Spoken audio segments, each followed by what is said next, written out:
En algunas paredes y en algunos cuadros, en algunas instituciones por ahí, he visto la frase, no he venido para ser servido, sino para servir.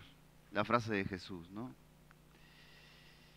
Mirando aquella frase colgada allí y a la vez mirando alrededor, me puse a pensar, a reflexionar. Este mundo apurado, rápido, express, ¿tiene tiempo para algo así? Este mundo ocupado en sí mismo, ¿tiene tiempo para el prójimo?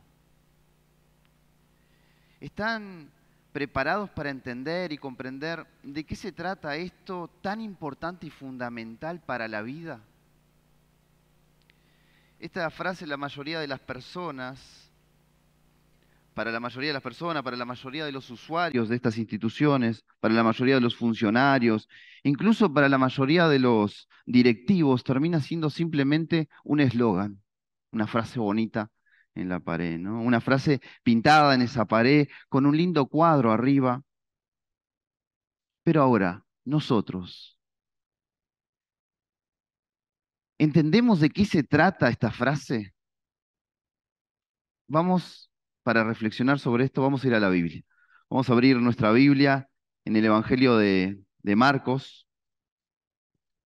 capítulo 8,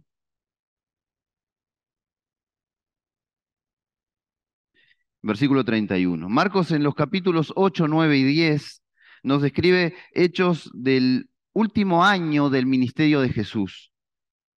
En ese año, en tres ocasiones, Jesús nos anuncia su muerte y resurrección. Marcos nos relata esas tres ocasiones.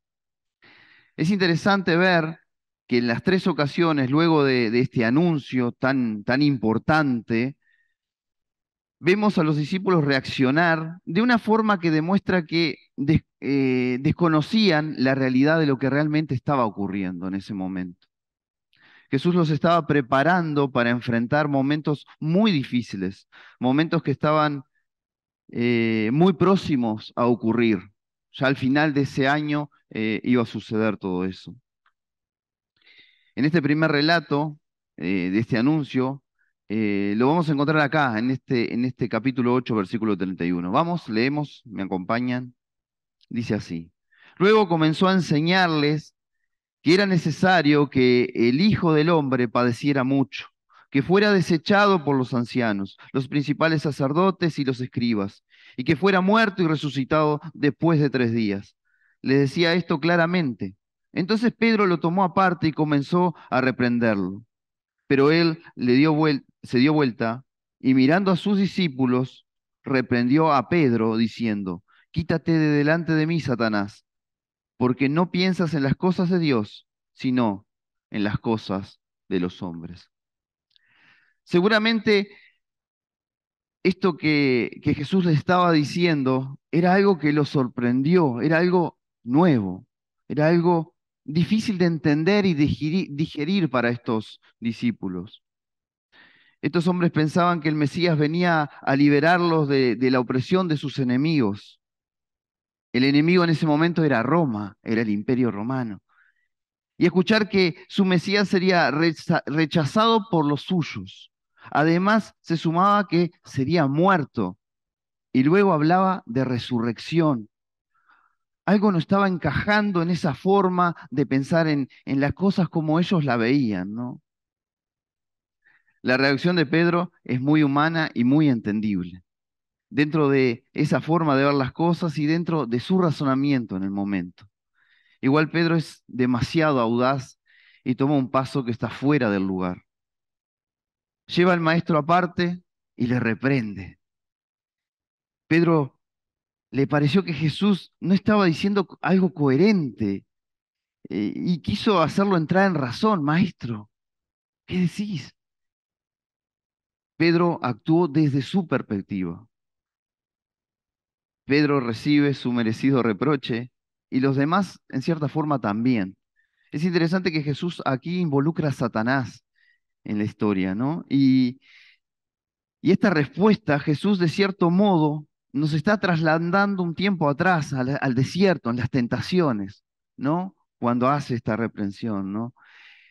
Estos son los momentos donde Satanás aprovecha, está buscando ese punto débil, esa dificultad. Jesús es enfático y reprende a Satanás, pero a la vez en esa reprensión está reprendiendo a Pedro y a los discípulos al mismo tiempo. Si bien Pedro es el que salta, el que habla, seguramente los demás compartían ese mismo pensamiento de Pedro, de que Jesús estaba actuando fuera de esta realidad que ellos estaban viviendo. Esta frase final de Jesús en el versículo 33 nos llama a reflexionar todos juntos, ¿no? Porque no piensas en las cosas de Dios, sino en las cosas de los hombres. El mundo en que vivimos y nos movemos funciona de manera contraria a la que funciona el reino de los cielos. Aquí Jesús lo divide en las cosas de Dios y las cosas de los hombres. ¿Cómo pensamos nosotros en nuestro diario vivir? ¿Qué nos motiva y dirige nuestros pensamientos? Jesús, como el gran maestro que es, usa esta oportunidad y torpeza de los discípulos para dar una enseñanza y así seguir preparándolos para lo que viene. Además, nos está enseñando a nosotros también en ese momento. Seguimos leyendo en el versículo 34.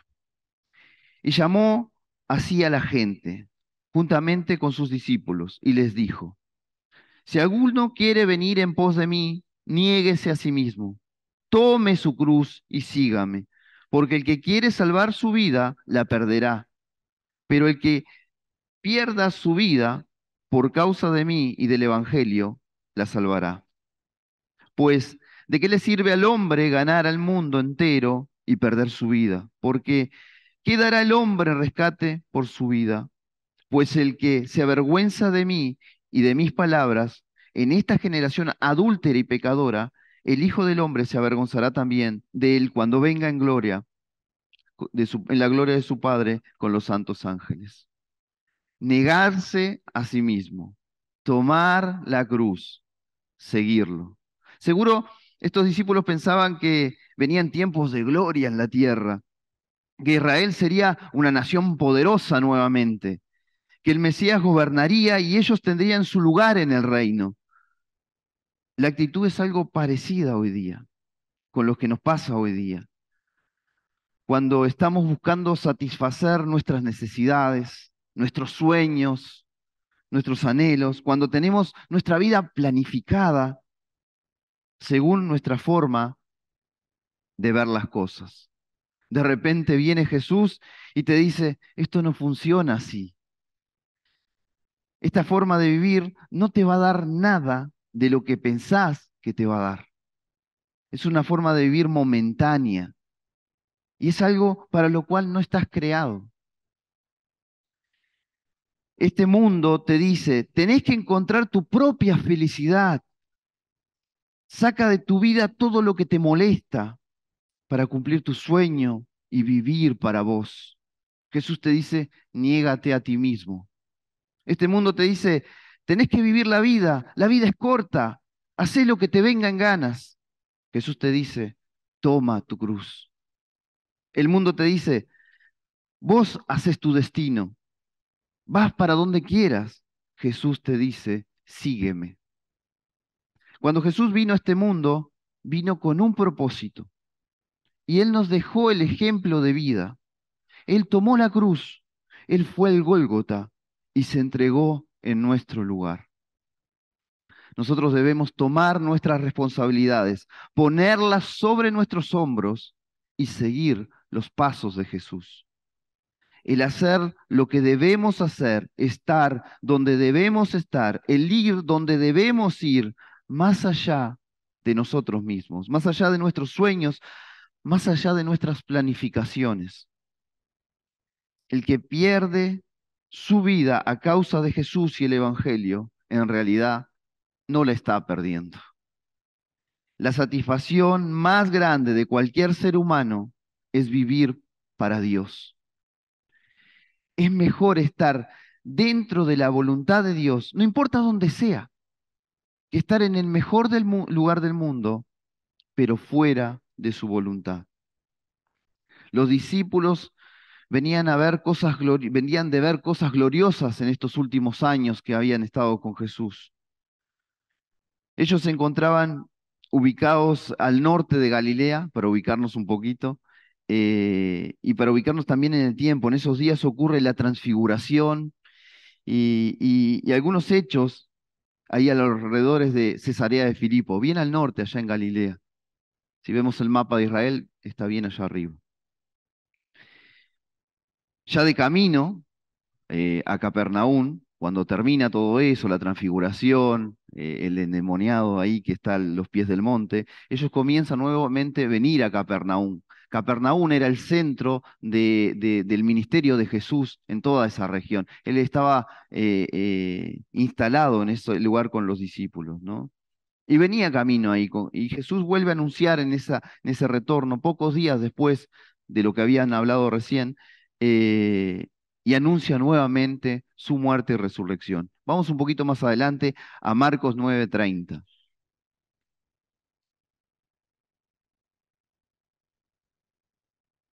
Habiendo salido de allí, caminaba por Galilea, caminaban por Galilea, y él no quería que nadie lo supiera, porque iba enseñando a sus discípulos y les decía, el Hijo del Hombre ha de ser entregado en manos de hombres y lo matarán.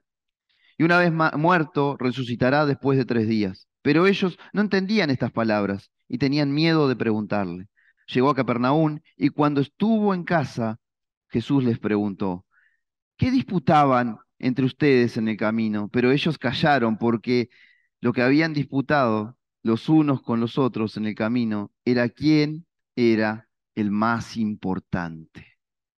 Nuevamente, los discípulos no entienden lo que Jesús está diciendo. A tal punto estaban alejados de entender lo que pasaría que seguían pensando en qué posición estaba cada uno. ¿Quién era el más importante? No entendían la esencia del mensaje y la enseñanza de Jesús. En todas las áreas de la vida pasa esto. Todos buscan posiciones de renombre, fama, riqueza, poder, aún dentro de nuestras congregaciones cristianas y dentro de nuestras iglesias. Es tal la competencia que se pierde la esencia de lo que realmente somos. Nos olvidamos del ejemplo de nuestro Señor Jesús. Ya en el versículo 35, Jesús nuevamente da una enseñanza. Él aprovecha la situación y da una enseñanza. Y dice así, entonces se sentó, llamó a los 12 y les dijo, si alguno quiere ser el primero, deberá ser el último de todos y el siervo de todos. Y tomó un niño y lo puso en medio de ellos, y tomándolo en sus brazos le dijo, el que en mi nombre recibe a alguien como este niño, a mí me recibe. Y el que a mí me recibe, no me recibe a mí, sino al que me envió. Lo que Jesús nos enseña es contrario al pensamiento de este mundo. Este mundo nos enseña que el que está en los primeros lugares, el que está allá arriba, es el que debe ser servido, es el que tendrá súditos bajo su poder. Pero Jesús cambia radicalmente ese pensamiento. El lugar de privilegio no es el que está ahí arriba en los primeros lugares, sino es el lugar ocupado por aquel que sirve, que está pensando en el otro cuando toma una decisión, que cuida los detalles para el bien del prójimo, que sabe que su lugar es de servicio a Dios. El hecho de tomar a un niño en brazos es muy significativo. Los niños en esa época no eran considerados, no estaban dentro de personas con derechos, no había el derecho del niño como tenemos hoy día. No eran muy importantes.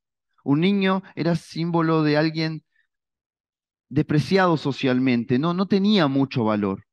Jesús le da valor a lo que nadie tiene valor, nadie le da valor. Llamó a la gente pobre, a obreros de la pesca, a usureros traidores a la patria, a revolucionarios sanguinarios, a prostitutas. Fue a los enfermos, a los leprosos, a los ciegos, a las viudas, a los huérfanos. Dios nos llama a valorar las cosas con su justo valor divino, no con los ojos egoístas de este mundo. El que recibe y sirve a uno de estos seres humanos está recibiendo y sirviendo a Dios. El servicio al prójimo, no importa a quién sea, es un servicio a Dios. Ya pasaron varios meses y llegamos al último tramo del último viaje de Jesús a Jerusalén. Ya de estos dos hechos que recién vimos, pasan varios meses y llega este momento. Este viaje sería el que lo llevaría a la cruz.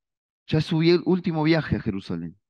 Un poco antes de llegar a Jericó, seguramente del otro lado del Jordán para ubicarnos en la región de Decápolis, nos encontramos este tercer anuncio que Jesús hace sobre su resurrección y su muerte.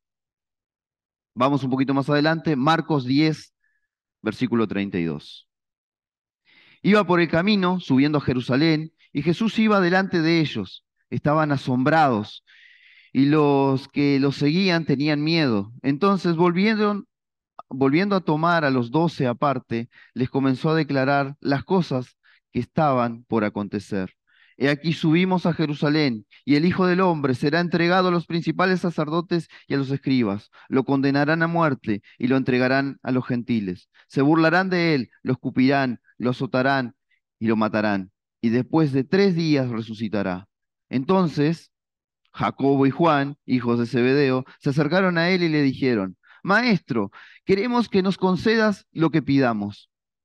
Y él le dijo: ¿qué quieren que haga por ustedes? Y ellos dijeron: concédenos que en tu gloria nos sentemos el uno a tu derecha y el otro a tu izquierda. Entonces Jesús les dijo: no saben lo que piden. ¿Pueden beber de la copa que yo bebo o ser bautizados del bautismo con que soy bautizado? Y ellos dijeron: podemos. Y Jesús les dijo: beberán la copa que yo bebo y serán bautizados con el bautismo que yo soy bautizado.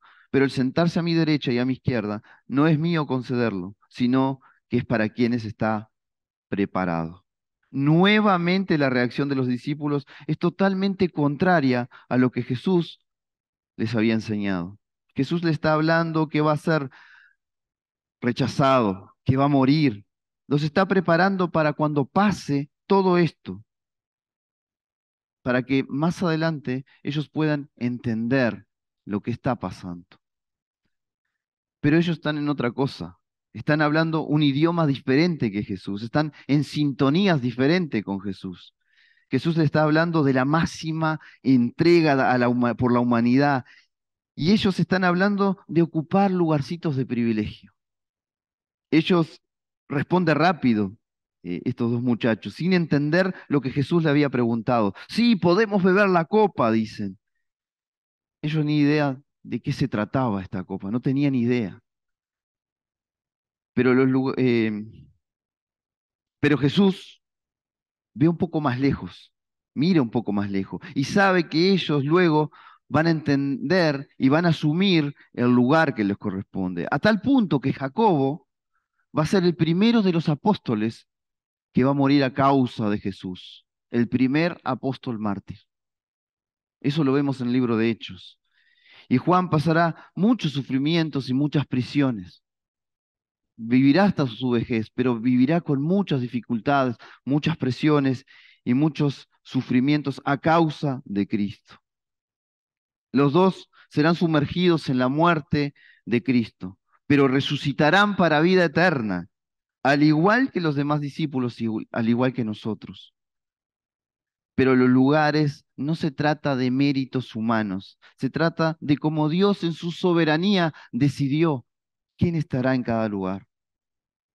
Nuestro verdadero lugar es el servicio, es seguir los pasos de Cristo. Ya en el versículo 41 dice: cuando lo oyeron los 10, comenzaron a enojarse con Jacobo y Juan, pero Jesús los llamó y les dijo: ustedes saben que los que son tenidos por príncipes de los gentiles se enseñorean de ellos, y sus grandes ejercen autoridad sobre ellos. Pero no es así entre ustedes. Más bien, cualquiera que anhele hacerse grande entre ustedes será un servidor.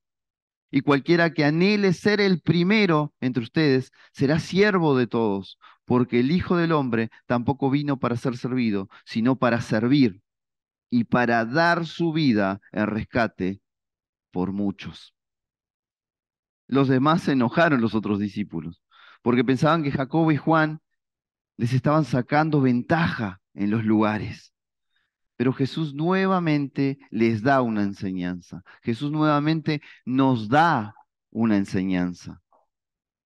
Estas enseñanzas luego serán muy útil para ellos y para nosotros que podemos leer a Marcos hoy día. Lo que hacen los príncipes de este mundo es diferente a lo que hacen los hijos de Dios. Como lo viene diciendo anteriormente, aquí las cosas son diferentes. El grande es el que sirve. El privilegio está en servir, no está en ser servido. La esencia del ser creado por Dios es darse en servicio al prójimo por el necesitado.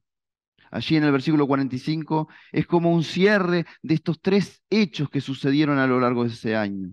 Porque el Hijo del Hombre tampoco vino para ser servido, sino para servir y dar su vida en rescate por muchos.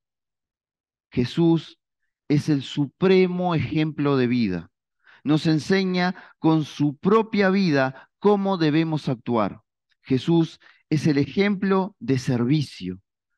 Él siendo Dios, vino a servir a su creación. Él se compadeció de nosotros. Él vino a darnos restauración, a darnos vida, a darnos esperanza. Pero le costó muchísimo. Él puso su propia vida por nosotros. Él murió en nuestro lugar. Los judíos esperaban un rey poderoso que venciera al imperio romano y los liberara del yugo de ese imperio. Esperaban un rey al cual ellos le servirían. Pero Jesús vino como siervo sufriente. La victoria llegó, pero no como este mundo la esperaba. La redención no fue solamente de los judíos, la redención fue para todos los seres humanos, mediante la entrega de la propia vida de Jesús. Este es el ejemplo que Jesús nos deja.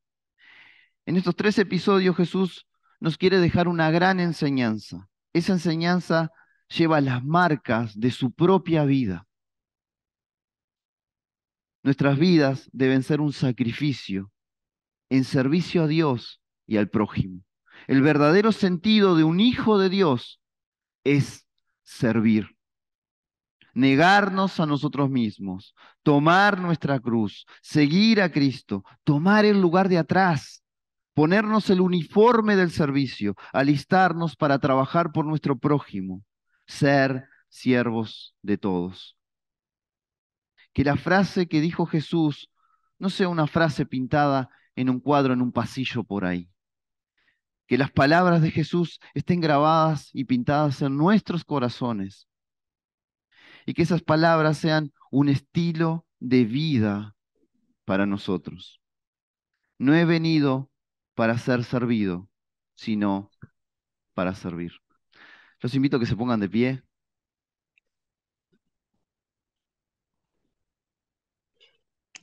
Inclinamos nuestros rostros y los invito a reflexionar unos minutos. Muchos de nosotros hemos pasado por momentos donde hemos sentido el llamado de Dios a servir.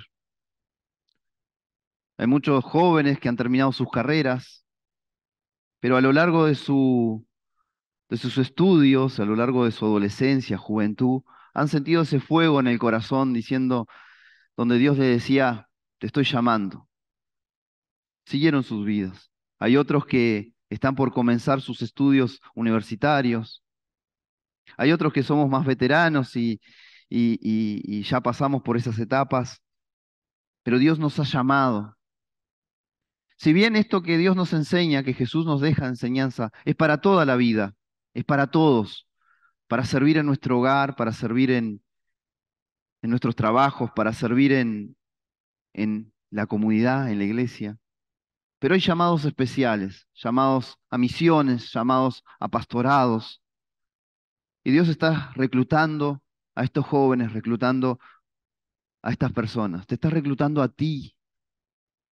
Y el que le estoy hablando sabe a quién le estoy hablando. Dios sabe a quién le está hablando en este momento. Ese fuego que capaz se apagó un poco, Dios quiere encenderlo de nuevo. Te está llamando. Hay mucha mies, hay mucho trabajo. Y Dios te está llamando a trabajar, a servirle. Así como llamó a esos discípulos, como a lo largo de toda la historia llamó a evangelistas, llamó a pastores, llamó a misioneros. Te está llamando ahora. Te está llamando, está encendiendo ese fueguito ahí adentro. Bueno, es momento de tomar tu responsabilidad y asumir tu preparación para ir a servirle al Señor donde Él te ha llamado. Oramos. Padre, te agradecemos por tu palabra, que la podemos abrirla aquí con libertad. Gracias porque esas enseñanzas de hace 2000 años atrás están acá presentes en esta nuestra vida y que acá en comunidad podemos venir y compartirla. En nuestras clases de escuela dominical podemos venir a estudiarlas, en nuestro cuarto solitos podemos meditarlas, pero tu verdad está ahí, nos estás hablando, gracias por hablarnos. Y queremos pedirte que esta verdad se instale en nuestro corazón. Ya no queremos vivir vidas egoístas para nosotros, Padre. Ayúdanos a ser mejores hijos tuyos, mejores siervos, que el prójimo nos interese, que el que está cerca de nosotros nos interese. El que vive con nosotros, el que está enfrente a casa, el que está al costado de casa, el que vive encima de nosotros, el que vive debajo de nosotros en nuestros apartamentos. Padre, el cuidacoche, el compañero de trabajo, Padre, en cada circunstancia, en cada lugar, a mi hermano en la congregación. Ya no más competencias, Padre, no estamos para competir, estamos para servir. Por eso te pedimos que esta voracidad del mundo no nos atrape, Padre. Fortalece nuestro espíritu, fortalece nuestra vida, guíanos a ser verdaderos servidores y ser útiles en tus manos y ser luces sirviendo en este Montevideo, en este Uruguay, en nuestro barrio, en la Unión, en la Comercial, en el centro, en Ciudad Vieja, en cada uno, en Casaballe, en cada uno de los lugares que nos toca estar, Padre, que seamos luz de servicio y que tu verdad, tu evangelio esté presente en nuestras acciones, en nuestra vida. Y cuando prediquemos tu palabra, nuestra vida respalde esa verdad. Es el deseo de cada uno de los que estamos acá, Padre. Te lo pedimos en el nombre de Jesús. Hazlo real en nuestra vida. Confiamos en ti y ponemos nuestra vida en servicio y sacrificio a ti, Padre. En el nombre de Jesús. Amén.